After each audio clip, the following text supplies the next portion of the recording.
दोस्तों, एक दिल्ली का जो है बहुत ही बदनाम कोठा होता है जिसका नाम पद्मावती होता है। पद्मावती एक ऐसे कोठे की सरसंघ चालिका थी जो उस कोठे को चलाया करती थी। और आज उसके कोठे पर एक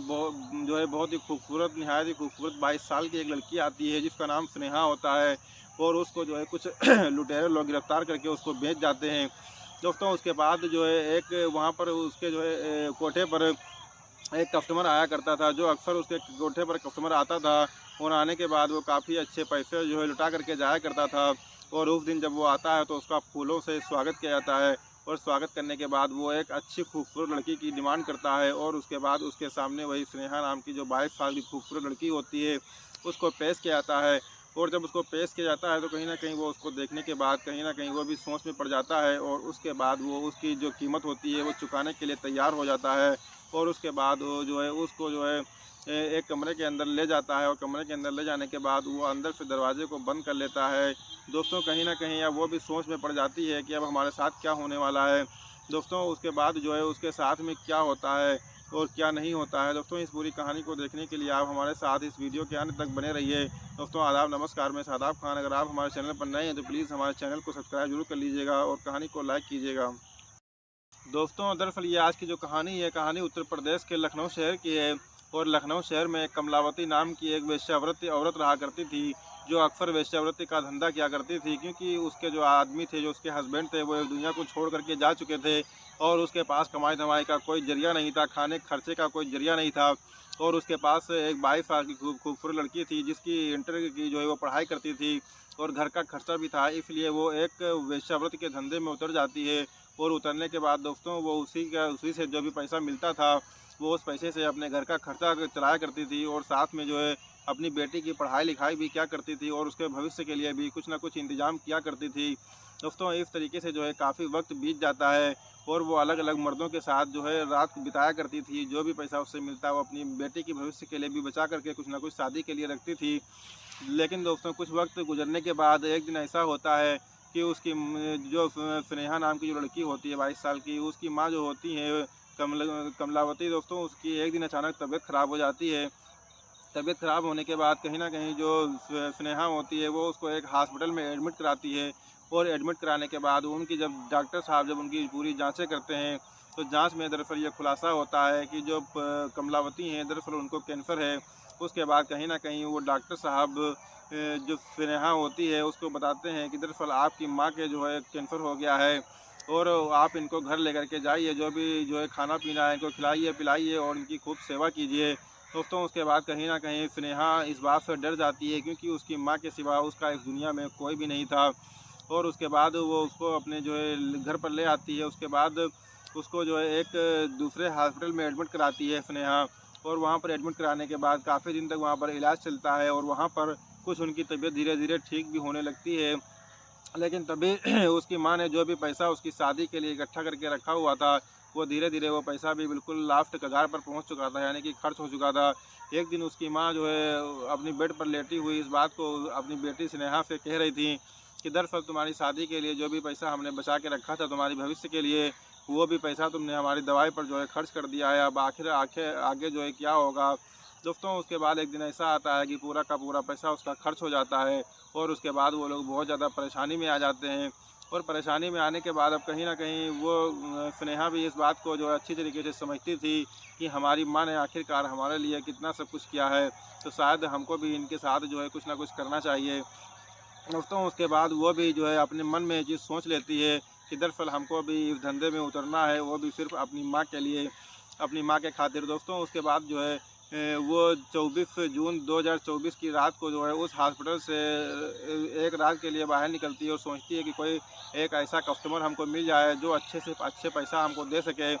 और जिसके बदले में वो अपनी ख्वाहिशात को पूरी कर ले। लेकिन जो भी पैसा उससे मिलेगा तो उस पैसे से मैं अपनी माँ का इलाज करवा लूँगी। दोस्तों, उसके लिए वो अस्पताल के बाहर निकलती है और एक रोड के किनारे अपने मोबाइल की टॉर्च को जला करके खड़ी हो जाती है। और खड़ी होने के बाद वो एक कस्टमर का इंतज़ार करने लगती है। तभी एक गाड़ी वहाँ पर आती है और गाड़ी जब आती है तो वहाँ पर रुकती है और तभी उन दोनों की आपस में कुछ बातचीत होती है। लेकिन वो लोग एक ऐसी प्रवृत्ति के थे कि उसके ऊपर कुछ नशीली दवाइयाँ छिड़क देते हैं और छिड़कने के बाद कहीं न कहीं जो है तो उसको नशा आ जाता है और वो बेहोश होकर के ज़मीन पर गिर जाती है। और उसके बाद जो है वो लोग उसको उठा करके अपनी गाड़ी में भरकर 5-6 घंटे का सफ़र तय करके उसको जो है दिल्ली के एक पद्मावती जो कि बहुत बदनाम कोठा होता है, वहाँ पर जा कर के उसको 5 लाख रुपए में बेच देते हैं और उसके बाद वो लोग वहाँ से रफूचक्कर हो जाते हैं। अब दोस्तों जब उसको सुबह होश आता है, तो होश आने के बाद जब वो अपने आप को एक ऐसे कोठे में बंद कमरे में पाती है, तो कहीं न कहीं वो भी सोच में पड़ जाती है। उसके बाद जो है वो जो पद्मावती होती है वो आकर के उसको पूरी बात समझाती है कि दरअसल तुम एक वेश्यावृत्ति के धंधे में उतर चुकी हो और तुमको अब यहीं यहीं पर जो है यही सब काम करना है। दोस्तों उसके बाद जब दोपहर होती है तो उसको खाना आता है, शाम में भी खाना आता है, लेकिन वो उसके भूख लगते हुए भी वो उस खाने को ठुकरा देती है और नहीं खाती है, क्योंकि बहुत ज़्यादा वो टेंशन में थी। वो एक कस्टमर के लिए निकली थी, वो भी जो है अपनी माँ के लिए निकली थी ताकि कुछ पैसे मिल सकें जिससे कि उसकी माँ की जो है इलाज अच्छी तरीके से हो सके, लेकिन उसको जो है जबरन यहाँ पर बेच दिया गया। अब दोस्तों कहीं न कहीं उसके कोठे पर एक ऐसा शख्स, एक ऐसा अय्याश आदमी जो बहुत ही रसूख वाला होता है, नेता नगरी में होता है, वो जो है उसके पद्मावती के कोठे पर अक्सर आया करता था। तो जो है आज की रात वो भी आने वाला था और जैसे ही इस बात की खबर पद्मावती को लगती है, तो कहीं न कहीं उसके लिए एक सुहागरात की सेज सजवा दी जाती है और उसके बाद जैसे ही वो आता है, उसकी फूलों से जो है स्वागत किया जाता है और वो अपनी डिमांड रखता है और कहता है कि आज हमको एक नई लड़की की ख्वाहिश है और खूबसूरत लड़की हो, नई हो और कम उम्र की हो। दोस्तों उसके बाद वो पद्मावती कहती है कि लड़की जैसी आप चाहेंगे वैसी मिलेगी, लेकिन जो है पैसा हमारे ख्वाहिशात का हो। तो वो कहता है कि पैसे की आप टेंशन बिल्कुल ना लीजिए, जो भी पैसा आप कहेंगी उसके बाद वो पैसा मैं आपको दे दूँगा। दोस्तों उसके बाद कहीं न कहीं उस लड़की को उसके सामने धर्म सिंह के सामने पेश कर दिया जाता है और धर्म सिंह जब उसको देखता है तो कहीं न कहीं वो भी सोच में पड़ जाता है कि वाक़ई में लड़की क्या भला की खूबसूरत है। उसके बाद वो उसको पैसे दे देता है और देने के बाद उसको लेकर के उस कमरे में चला जाता है और कमरे में ले जाने के बाद अंदर से धर्म सिंह दरवाज़े को बंद कर लेता है। जब दरवाज़े को बंद कर लेता है तो कहीं न कहीं वो जो अंदर स्नेहा बैठी होती है 22 साल की, वो सोचने लगती है कि अब शायद हमारी ज़िंदगी का ये बहुत ही ख़राब दिन होगा और हमारे साथ क्या होने वाला है, उसको भी ये चीज़ का अंदाज़ा बिल्कुल भी नहीं था। दोस्तों उसके बाद जो है वो जब उसके बगल में आकर के बैठता है और उससे पूछता है कि तुम्हारा नाम क्या है, तभी दोस्तों जो स्नेहा होती है वो ज़ोर-ज़ोर से रोने लगती है और जब रोने लगती है तो वो पूछता है कि आखिर क्या बात है, तुम क्यों रो रही हो? उसके बाद जब उससे सख्ती से पूछा जाता है तो वो अपनी पूरी की पूरी कहानी को उसके धर्म सिंह के सामने बयान करती है और जब वो कहानी को बयान करती है तो कहीं न कहीं जो है धर्म सिंह को भी धर्म सिंह का जो दिल होता है वो भी पसीज जाता है और वो सोच में पड़ जाती है कि आखिरकार वाक़ई में इसकी कहानी में कुछ ना कुछ तो दम लग रहा है। उसके बाद वो उससे पूछता है कि ये कहानी जो तुम हमको बता रही हो, ये कहानी सच है या फिर झूठ है? उसके बाद वो अपनी माँ की कसम खा कर के बताती है, कहती है कि हाँ, ये कहानी बिल्कुल सच है। दोस्तों उसके बाद कहीं न कहीं उसका भी दिल पसीज जाता है, क्योंकि एक स्नेहा नाम की उसकी भी लड़की थी और वो उसको अपनी लड़की की याद आ जाती है और उसकी आँखें खुल जाती हैं कि शायद उसको ये गलत काम नहीं करना चाहिए, क्योंकि ये भी उसी की बेटी ही जैसी है। दोस्तों उसके बाद वो अपनी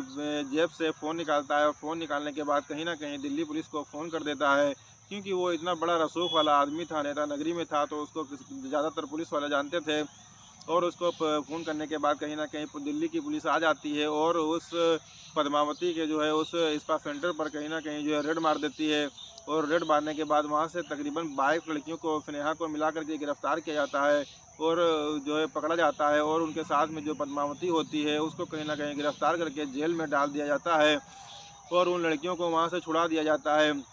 दोस्तों तभी जो धर्म सिंह होता है वो उस लड़की को जो है उसके अब उसको अपनी जगह पर, यानी कि उत्तर प्रदेश के लखनऊ शहर में उसको भिजवा देता है और भिजवाने के बाद जो उसकी माँ बीमार होती हैं उसके इलाज का पूरा खर्च उठाता है और कहता है किसी भी प्रकार के जीवन में कोई दिक्कत हो तो हमें बताना, क्योंकि वो इतना बड़ा पैसे वाला ही था।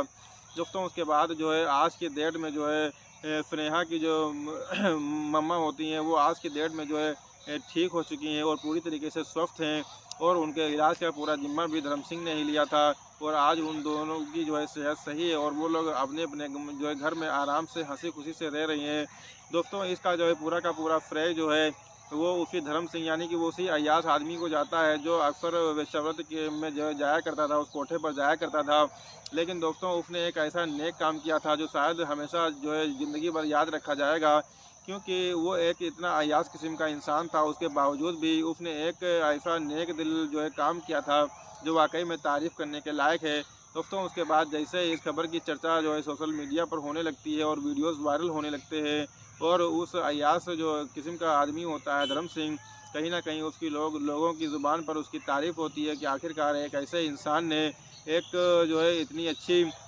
मिसाल कायम की है। दोस्तों आज की डेट में वाक़ई में वो बहुत ही योद्धा माना जाता है। दोस्तों ये थी आज की हमारी कहानी। दोस्तों ये कहानी कैसी लगी? अगर अच्छी लगी तो प्लीज़ लाइक कीजिएगा, कमेंट बॉक्स में अपनी राय दोस्तों ज़रूर रखिएगा। इस कहानी को सुनाने का उद्देश्य किसी की भावनाओं को आहत करना नहीं है, किसी को ठेस पहुँचाना नहीं है, बल्कि समाज में घटित हो रही घटनाओं से सिर्फ़ आपको अवगत कराना है, ताकि ऐसी घटनाएँ सुन कर के आप अपने आप को, अपने समाज को सुरक्षित रख सकें। दोस्तों मिलते हैं एक नए दिन, एक नई कहानी के साथ। तब तक के लिए शब ख़ैर।